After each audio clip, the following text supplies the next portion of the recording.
Hello everyone, welcome back to our channel দিদির class. তো অনেকদিন পর তোমাদের জন্য আরো একটা ভিডিও নিয়ে চলে এসেছি। তো আজকের ভিডিওটা মেইনলি সিলেবাস ডিসকাশনের উপর। তোমাদের আইডিসি তে যাদের ফিজিওলজি আছে তাদের আজকে আমরা সিলেবাসটা নিয়ে আলোচনা করব, ঠিক আছে? তো আইডিসি মানে হচ্ছে ইন্টার ডিসিপ্লিনারি কোর্স, ঠিক আছে? এদের আমাদের পাশে থাকে আইডিসি, কলেজ এক্সাম নেয় এই সাবজেক্টটা, ঠিক আছে? কলেজই কোয়েশ্চেন করে, কলেজই এক্সাম নেয়।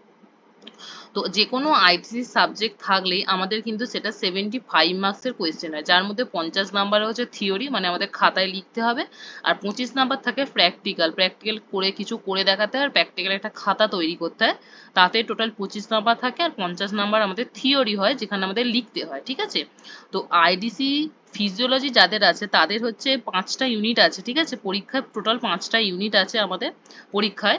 আর 5টা ইউনিট থেকে মানে প্রত্যেকটা ইউনিট থেকে 5 নাম্বার, এই 2 নাম্বারের 5টা করে কোয়েশ্চেন দেয়। প্রত্যেকটা ইউনিট থেকে 10 মার্কস করে আসবে, 10 নাম্বার করে আসবে। এবং হচ্ছে 5টা করে 2 নাম্বারের কোয়েশ্চেন আমাদের লিখতে দেবে। এই হচ্ছে সিম্পল পরীক্ষার এই ব্যাপার, ঠিক আছে? পরীক্ষার যে রুটিন যেটা বলা যায়। তো প্রত্যেকটা ইউনিট থেকে 2 মার্কসের কোয়েশ্চেন আসবে, কোনো বড় কোয়েশ্চেন এখানে আসবে না, জাস্ট সিম্পল 2 নাম্বারের কোয়েশ্চেন আসবে প্রত্যেকটা ইউনিট থেকে 5টা করে।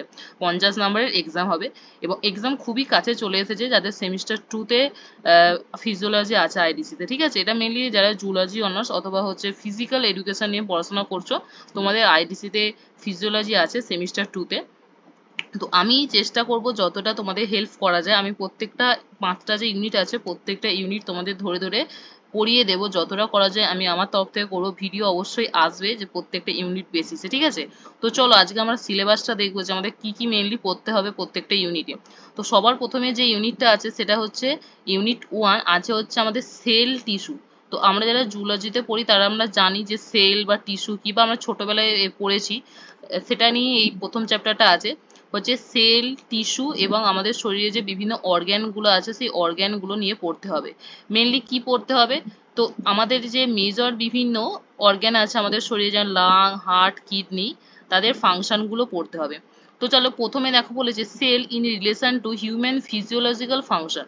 আমাদের যে বিবিধ ফিজিওলজিক্যাল ফাংশন মানে শারীরবৃত্ত বিভিন্ন কাজ হয়, যেমন হচ্ছে ব্রেথিং বা ডাইজেশন, এইগুলোতে সেলের ভূমিকা পড়তে হবে। সেল অর্গানেল যেমন হচ্ছে লাইসোজোম, মাইটোকন্ড্রিয়া, গলজি বডি, তাদের যে কাজ সেই ফাংশনটা পড়তে হবে। এছাড়াও যেটা পড়তে হবে সেটা হচ্ছে লোকেশন, অবস্থান পড়তে হবে।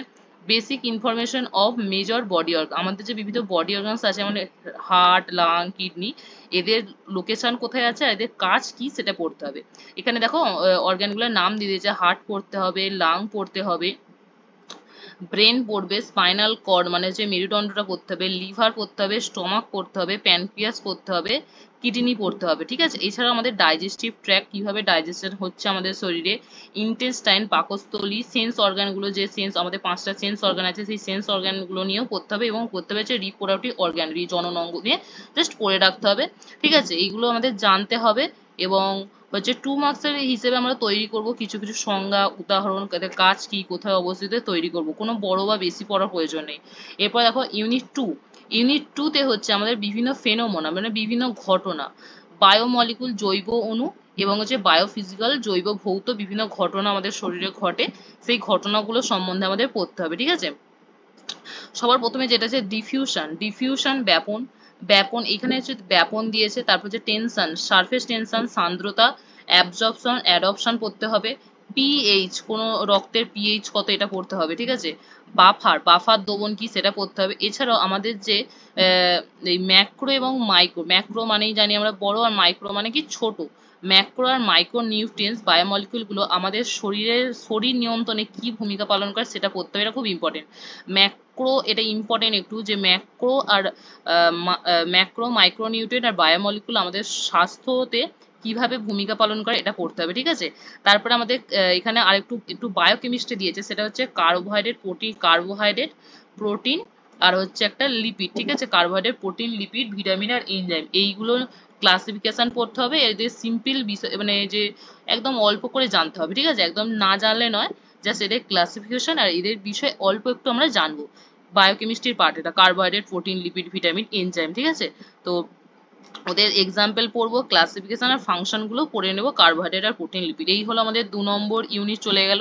ঠিক আছে, 2 নম্বরে মেন তাহলে কি কি পড়ার, একটা হচ্ছে ডিফিউশন পড়বো, পিএইচ আর বাফার দ্রবণ এটা পড়বো।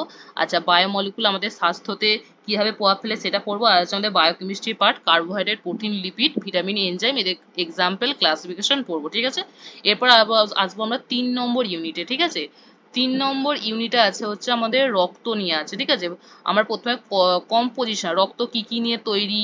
ঠিক আছে, যেমন রক্ত হচ্ছে আমাদের লোহিত রক্তকণিকা, শ্বেত রক্তকণিকা আছে। তো এই যে কি কি কম্পোজিশন আছে, প্লাজমা আছে, সেইগুলো নিয়ে পড়তে হবে। ফাংশন পড়তে হবে, রক্তের কাজ পড়তে হবে। আচ্ছা, function of different blood cell, মানে যেটা বললাম ডাব্লিউবিসি, আরবিসি, এদের কাজগুলো পড়বো। আচ্ছা, তারপরে হচ্ছে composition and function of plasma protein, প্লাজমার প্রোটিনের কাজগুলো পড়বো, আর ও কি নিয়ে তৈরি প্লাজমা সেটা পড়বো। হিমোগ্লোবিন পড়তে হবে, হিমোগ্লোবিন মলিকুল যে অ্যানিমিয়া রোগ করে, সেই অ্যানিমিয়া রোগটা সম্বন্ধে পড়তে হবে। এরপর আছে দেখো exchange of respiratory gases between lung and হচ্ছে ব্লাড। আমরা যে ব্রেথিং, এটা আমরা পড়েছি যে যখন আমরা ব্রেথিং সিস্টেমটা আমাদের হচ্ছে কিভাবে রক্ত থেকে O2 আমাদের লাংসে আসছে, আবার লাংস থেকে O2 কিভাবে রক্তে যাচ্ছে, আবার রক্ত থেকে CO2 কিভাবে লাংসে আসছে, এই যে এক্সচেঞ্জ প্রসেসটা হয় আমাদের ব্রেথিং এর সময়, সেটা পড়তে হবে এখানে। ঠিক আছে, এরপর পুরো blood and tissue and their function, কিভাবে আমাদের হচ্ছে আমরা যে O2 নিচ্ছি পরিবেশ থেকে, সেই O2 টা কিভাবে টিস্যুতে যাচ্ছে, টিস্যু থেকে আবার CO2 তৈরি হয়ে বাইরে আসছে, এই যে ফাংশন, এই কাজটা কিন্তু আমাদের পুরোটা করতে হবে। এরপর হচ্ছে ডেফিনেশন অফ হরমোন। আমরা জানি আমাদের যে হরমোন আছে ACTH বা ACTH, যে হরমোনগুলো আছে সেই হরমোনের বিভিন্ন সংজ্ঞাগুলো করতে হবে। এবং মেজর সিকে, সব থেকে বেশি যে খরিত হরমোনগুলো আমাদের দেহে, যে সমস্ত হরমোনগুলো সব থেকে বেশি খরিত হয় তাদের কাজ নামগুলো পড়তে হবে। আর তার সাথে সাথে তারা যে মেন ইম্পর্টেন্ট যে ফাংশন, মানে তাদের যে মূল কাজ, সেইটা পড়তে হবে। ঠিক আছে, এখানে হরমোনগুলোর নাম বলে দিয়েছে, যেমন পিটুইটারি থেকে যে সমস্ত হরমোন, অথবা অ্যাড্রেনালিন হরমোনগুলো, থাইরয়েড হরমোনগুলো পড়বো। এছাড়া হচ্ছে প্যানক্রিয়াস, এই 4টে জায়গা থেকে যে হরমোনগুলো খরিত হয় সেই হরমোনগুলোর নাম আর কাজ করতে হবে। আবার একবার বলে দিই, এটা হচ্ছে পিটুইটারি পড়তে হবে, অ্যাড্রিনালিন পড়তে হবে, থাইরয়েড হরমোনগুলো পড়তে হবে, আর প্যানক্রিয়াস হরমোনগুলো নাম আর তাদের মেইন কাজগুলো পড়তে হবে। তারপরে হচ্ছে নার্ভ ফাইবার, আমাদের যে নিউরন সিস্টেম আছে সেই নিউরন সিস্টেমের যে নার্ভ ফাইবার, তাদের কনসেপ্ট, প্রাইমারি কনসেপ্ট পড়তে হবে। সাইন্যাপস কি, দুটো নিউরনের মাঝে যে জোড়া লাগা সাইন্যাপস, সেই সাইন্যাপস সম্বন্ধে পড়তে হবে। প্রতিবর্ত ক্রিয়া, রিফ্লেক্স অ্যাকশন, প্রতিবর্ত ক্রিয়া নিয়ে পড়তে হবে। এবং বলছে functional difference between central nervous system and peripheral nervous system. Central nervous system আর পেরিফেরাল নার্ভাস সিস্টেমের মধ্যে ডিফারেন্স, পার্থক্য করতে, এইটাও ইম্পর্টেন্ট যে আমাদের সেন্ট্রাল নার্ভাস সিস্টেম আর হচ্ছে পেরিফেরাল নার্ভাস সিস্টেমের মধ্যে ডিফারেন্সটা কিন্তু ইম্পর্টেন্ট। ঠিক আছে, এই হচ্ছে আমাদের ইউনিট 3 চলে গেছে, যেখানে আমরা বিভিন্ন রেগুলেশন অ্যান্ড কোঅর্ডিনেশন পড়লাম। রেগুলেশন মানে নিয়ন্ত্রণ, আর কোঅর্ডিনেশন মানে হচ্ছে সংযোগ, একে অন্যের সঙ্গে যে সংযোগ হচ্ছে সেই সিস্টেমটা আমরা পড়লাম। ঠিক আছে, প্রথমেই পড়লাম হচ্ছে ব্লাড পড়বো, রক্তের কাজ, রক্ত যে কম্পোজিশন গুলো নিয়ে তৈরি, ডাব্লিউবিসি, আরবিসি, তাদের আবার ফাংশন কাজ করব। তারপর আমাদের পুরো ব্রেথিং সিস্টেমটা পড়তে হবে, এবং তারপর আমাদের যেটা করতে হবে সেটা হচ্ছে হরমোন। আমাদের 5টা হরমোনের, এই 4টে হরমোন এখানে বলে দিয়েছে, পিটুইটারি, অ্যাড্রিনাল, থাইরয়েড আর প্যানক্রিয়াস। এই হরমোনগুলো পড়বো, এবং তারপরে যে পড়বো যে বিভিন্ন আমাদের নার্ভস আছে, নার্ভ সিস্টেম, সেই নার্ভাস সিস্টেমের সাইন্যাপস, রিফ্লেক্স অ্যাকশন, এইগুলো নিয়ে পড়বো। ঠিক আছে, এই হলো আমাদের 3য় ইউনিট চলে গেল। এরপরে যেটা আছে সেটা হচ্ছে আমাদের ইউনিট 4। ইউনিট 4 এ আমাদের আছে হচ্ছে অ্যাপ্লাইড ফিজিওলজি। ঠিক আছে, ফিজিওলজি আমরা কোথায় কোথায় অ্যাপ্লাই করছি, সেই অ্যাপ্লাইড ফিজিওলজির উপর আছে আমাদের ইউনিট 4। ইউনিট 4 এ প্রথমে আমাদের পড়তে হয় হিমাটোলজি। হিমাটোলজি কি? হিমাটোলজি হচ্ছে দ্য স্টাডি অফ ব্লাড, রক্ত নিয়ে পড়াশোনাকে হিমাটোলজি বলা হয়। এরপরে আমরা হিমাটোলজির ডেফিনেশন, সংজ্ঞা পড়বো। এবিও ব্লাড গ্রুপ সিস্টেম পড়বো। এবিও ব্লাড গ্রুপ সিস্টেমে আমরা কি রক্তকে 4 ভাগে ভাগ করি সেটা পড়তে হবে। এরপর আরএইচ ব্লাড গ্রুপ সিস্টেম কি, এটা পড়তে হবে। ঠিক আছে, আরএইচ পজিটিভ না আরএইচ নেগেটিভ। এরপর আমরা পড়ছি ব্লাড ট্রান্সফিউশন, রক্ত সঞ্চালন, কিভাবে এক ব্যক্তির শরীর থেকে অন্য ব্যক্তির শরীরে আমরা রক্তকে সঞ্চালন করি সেটা পড়তে হবে। এরপর পড়তে হবে ব্লাড ব্যাংক, যেখানে রক্ত আমরা পাওয়া যায়, সেই ব্লাড ব্যাংক সম্পর্কে পড়বো। ইমিউনোলজি মানে হচ্ছে ইমিউনিটি। ঠিক আছে, যা আমার ইমিউনিটি, যে সেই ইমিউনিটি নিয়ে পড়বো। এছাড়া হচ্ছে টাইপ অফ মাইক্রোবস, অনেকগুলো মাইক্রোবস, ক্ষতিকারক মাইক্রোবস, উপকারী মাইক্রোবস, এদের পড়তে হবে। এরকম বেনিফিশিয়াল মানে হচ্ছে উপকারী, হার্মফুল মানে হচ্ছে ক্ষতিকারক ব্যাকটেরিয়া, উইথ এক্সাম্পল উদাহরণ সমেত পড়বো। এরপর দেখো antigen, antibody and antibiotic and vaccine. Antigen, antibody কি পড়বো, অ্যান্টিবায়োটিক কোন ব্যাকটেরিয়া মাইক্রোব থেকে অ্যান্টিবায়োটিক উৎপন্ন হয় বা ভ্যাকসিন তৈরি সেটার এক্সাম্পল সমেত পড়বো। এরপর যেটা হচ্ছে সেটা হচ্ছে বায়োটেকনোলজি পড়বো। বায়োটেকনোলজি কিভাবে আমাদের এখনকার জীবনে অ্যাপ্লাই করতে পারি, মডার্ন অ্যাপ্লিকেশনে আমরা বায়োটেকনোলজি কিভাবে অ্যাপ্লাই করতে পারি সেটা নিয়ে পড়তে হবে। এরপর হচ্ছে বেসিক আর্গোনমিক্স। আর্গোনমিক্স কি বলতো? আর্গোনমিক্স হচ্ছে আমাদের কাজের স্বাচ্ছন্দ্য বৃদ্ধির জন্য আহ কাজের যে কর্মক্ষেত্র সেটাকে আরো উন্নত করে তোলা, এটা এই বিজ্ঞানটাকে আর্গোনমিক্স বলা হয়। তো আর্গোনমিক্স এর ইম্পর্টেন্ট পড়বো, আমাদের অকুপেশনাল হেলথ মানে পেশাগত ক্ষেত্রে আর্গোনমিক্স এর গুরুত্ব পড়বো। এরপর হচ্ছে স্পোর্ট অ্যান্ড এক্সারসাইজ ফিজিওলজি, মানে যে স্পোর্টস ফিজিওলজি, যারা খেলোয়াড় আর কি, ঠিক আছে, তারা কিভাবে খেলাটাতে আরো প্রফেশন হয়, আরো পারফেক্ট হয় খেলতে পারে, এটা হচ্ছে স্পোর্টস ফিজিওলজি। মেনলি খেলোয়াড়দের জন্য এই স্পোর্টস ফিজিওলজি থাকে। তো আমাদের স্পোর্টস ফিজিওলজি অথবা এক্সারসাইজ ফিজিওলজিটা পড়তে হবে, এদের সংজ্ঞা পড়বো। এরপর যে ফিজিক্যাল ফিটনেস মানে শারীরিক সুস্থতা কি সেটা পড়বো। আচ্ছা, ক্লাসিফিকেশন অফ স্পোর্টস মানে হচ্ছে খেলার ধরন, কত ধরনের খেলা হয় সেই খেলার ধরনগুলো পড়বো। Basic concept of anthropometry, anthropometry কি তার কনসেপ্টটা পড়বো। এবং application of statistics in biological science, বলছে বায়োলজিক্যাল সায়েন্সের স্ট্যাটিস্টিক্স আমরা কোথায় অ্যাপ্লাই করব সেই কনসেপ্টটা পড়তে হবে। আর হচ্ছে পপুলেশন পড়তে হবে। পপুলেশন স্যাম্পল কি পড়বো, মানে পপুলেশন জনসংখ্যা বলতে কি বোঝো, স্যাম্পল বলতে নমুনা বলতে কি বোঝো, এই দুটো সংজ্ঞা পড়বো, ঠিক আছে। এটা হচ্ছে অ্যাপ্লাইড ফিজিওলজি গেল, মানে আমাদের বাস্তবিক জীবনে আমরা কোথায় ফিজিওলজিকে অ্যাপ্লাই করছি, যেমন বায়োটেকনোলজিতে ক্ষেত্রে আমরা উন্নত ধরনের বিভিন্ন জীব তৈরি করতে বা বিভিন্ন গাছের চারা তৈরি করতে ব্যবহার করি বায়োটেকনোলজি। এছাড়া হচ্ছে বিভিন্ন মাইক্রোবস যেগুলো হচ্ছে আমাদের শরীরের জন্য ক্ষতিকারক আছে কিছু, আবার কিছু ভালো উপকারীও আছে, সেই তাদের নাম এক্সাম্পল সব পড়তে হবে।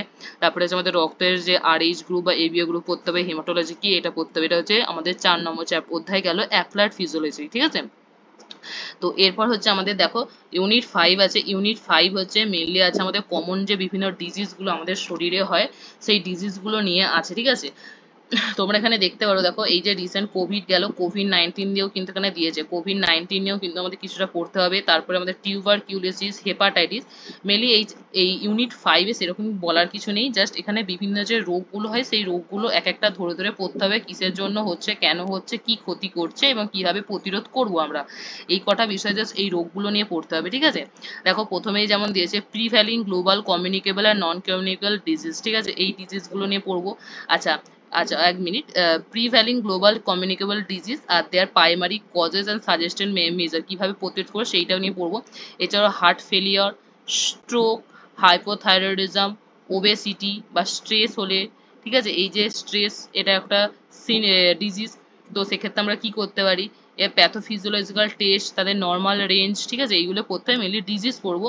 আচ্ছা, হিমোগ্লোবিনের যে ডিজিজ সেটা পড়তে হবে। বিলিরুবিন, বিলিরুবিন কি করে, ইউরিয়া, ইউরিক অ্যাসিড, ঠিক আছে, ইউরিয়া, ইউরিক অ্যাসিড এগুলো আমাদের ইউরিনে থাকে, ঠিক আছে, এইগুলো পড়তে হবে।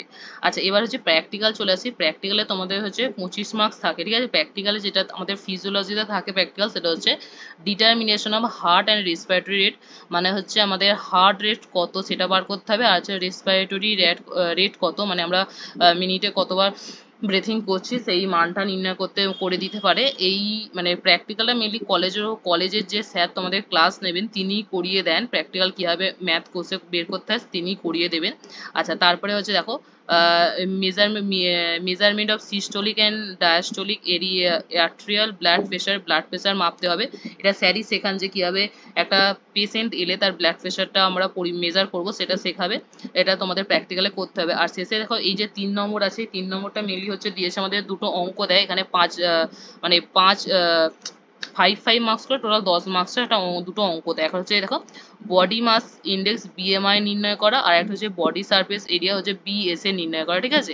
এইরকম দুটো অঙ্ক দেয়, তোমাকে কিছু ডেটা দিয়ে দেবে এবং বলবে বডি মাস ইন্ডেক্স নির্ণয় করো, এটা একটা 5 নাম্বার দেবে। আর বডি সারফেস এরিয়া BSA নির্ণয় করবে, এটা জন্য 5 মার্কস থাকে। এই দুটো হচ্ছে প্র্যাকটিক্যালে দুটো অঙ্ক থাকে। আমার মনে হয় যে তোমাদের কলেজে যে সমস্ত স্যারেরা ক্লাস নেয় তারা হয়তো এই দুটো অঙ্ক করিয়েছে, কারণ এই দুটো অঙ্ক প্র্যাকটিক্যালে থাকে। তো এই দুটো অঙ্ক আমি নিজেও করিয়ে দেবো, আমার চ্যানেলে আমি দিয়ে আপলোড করব যে কিভাবে এই দুটো অঙ্ক তোমরা করবে, ঠিক আছে। এছাড়াও আমাদের যে IDC ফিজিওলজির ক্ষেত্রে 5টা ইউনিট আছে, এই 5টা ইউনিটে কিন্তু প্রত্যেকটা ইউনিট ধরে ধরে আমরা কোয়েশ্চেনের অ্যান্সার আলোচনা করব। প্রত্যেকটা ইউনিটের কিন্তু আমরা ডেডিকেটেড একটা করে ক্লাস নেব এবং সেখানে পুরো IDC ফিজিওলজির সিলেবাসটা তোমাদের জন্য কমপ্লিট করব। আর এক্সাম খুব তাড়াতাড়ি মানে খুব কাছে চলে এসেছে, সবাই ভালো করে প্রিপেয়ার করো। তো এই ছিল আজকের ভিডিও। আজকের ভিডিওতে আমরা আলোচনা করলাম, সিলেবাসটা বললাম যে কি কি তোমাদের পড়তে হবে। তো আজকের জন্য এতটাই, আসবো আবার নতুন কোনো ভিডিও নিয়ে। টাটা। এই ভিডিওগুলো কেমন হচ্ছে জানিও কিন্তু প্লিজ।